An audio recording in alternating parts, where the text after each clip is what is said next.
বাংলাদেশের সাম্প্রতিক অপরাধ ও বিচার প্রক্রিয়া নিয়ে জনমনে যে গভীর অনাস্থা তৈরি হয়েছে, শহীদ শরীফ বিন ওসমান হাদির হত্যাকাণ্ডকে ঘিরে নতুন করে তা আরও তীব্র আকার ধারণ করেছে। এই হত্যার সঙ্গে যার নাম জড়িয়ে পড়েছে বলে বিভিন্ন সূত্র ও অভিযোগে উঠে এসেছে, সেই ফয়সাল করিম মাসুদকে নিয়ে প্রশ্নের পর প্রশ্ন জমতে শুরু করেছে। তিনি কি সত্যিই পলাতক ছিলেন, নাকি প্রশাসনিক অবহেলার সুযোগে দীর্ঘদিন প্রকাশ্যেই স্বাভাবিক জীবনযাপন করছিলেন?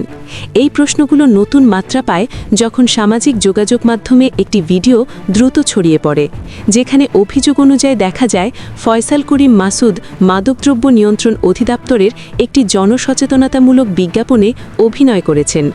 ভিডিওটি ভাইরাল হওয়ার কিছুক্ষণের মধ্যেই সংশ্লিষ্ট ইউটিউব চ্যানেল থেকে সেটি মুছে ফেলা হয় বলে দাবি উঠেছে, যা পরিস্থিতিকে আরও রহস্যময় করে তোলে এবং প্রমাণ লোপাটের চেষ্টা কিনা সে প্রশ্ন সামনে নিয়ে আসে। জনমনে স্বাভাবিকভাবেই প্রশ্ন জাগে, একজন ব্যক্তি যার বিরুদ্ধে অস্ত্র ও ডাকাতিসহ একাধিক মামলার অভিযোগ রয়েছে বলে বলা হচ্ছে, তিনি কিভাবে একটি সরকারি প্রতিষ্ঠানের প্রচারণামূলক বিজ্ঞাপনে অংশ নেওয়ার সুযোগ পান? বিষয়টি শুধু একটি ভিডিওর উপস্থিতি বা অনুপস্থিতির মধ্যেই সীমাবদ্ধ নয়, বরং এটি প্রশাসনিক যাচাই বাছাই, নিরাপত্তা যাচরণ এবং দায়িত্বশীলতার পুরো কাঠামোকে প্রশ্নবিদ্ধ করে। অভিযোগকারীদের ভাষায়, যদি ফয়সাল সত্যিই বিভিন্ন মামলার সঙ্গে জড়িত থেকে থাকেন, তবে তার অতীত যাচাই না করেই তাকে এমন একটি প্রকল্পে যুক্ত করা কিভাবে সম্ভব হলো?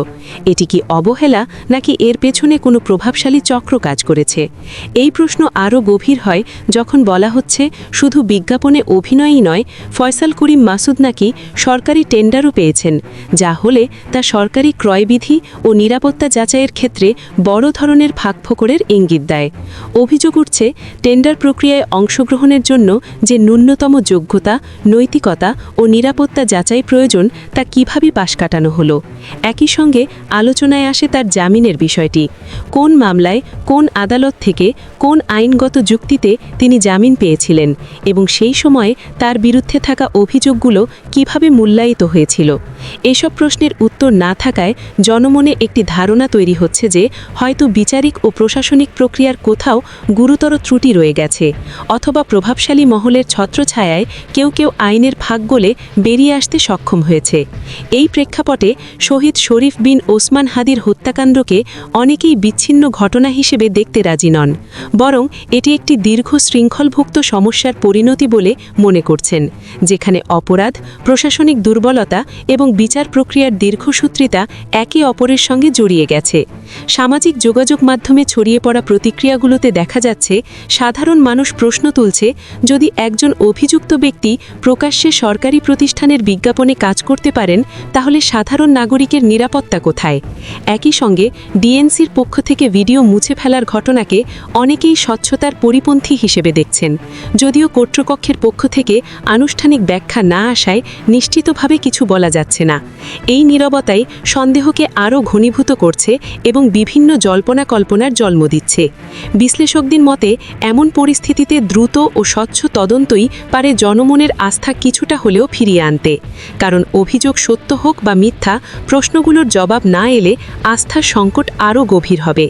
একই সঙ্গে এই ঘটনা প্রবাহ আইন শৃঙ্খলা রক্ষাকারী বাহিনী, প্রসিকিউশন এবং বিচার বিভাগের সমন্বয় নিয়েও নতুন করে ভাবতে বাধ্য করছে।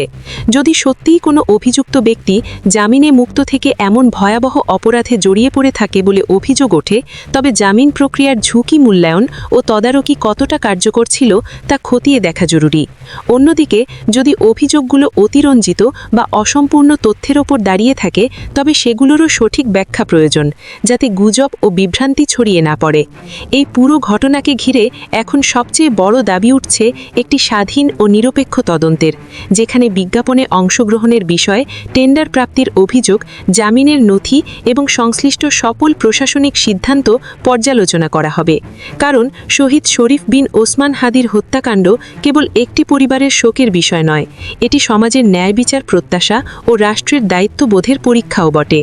যতক্ষণ না এই প্রশ্নগুলোর পরিষ্কার উত্তর পাওয়া যাচ্ছে, ততক্ষণ পর্যন্ত এই ঘটনা জন আলোচনার কেন্দ্রে থাকবে এবং প্রতিটি নতুন তথ্য পুরনো ক্ষতকে আরও নাড়া দেবে।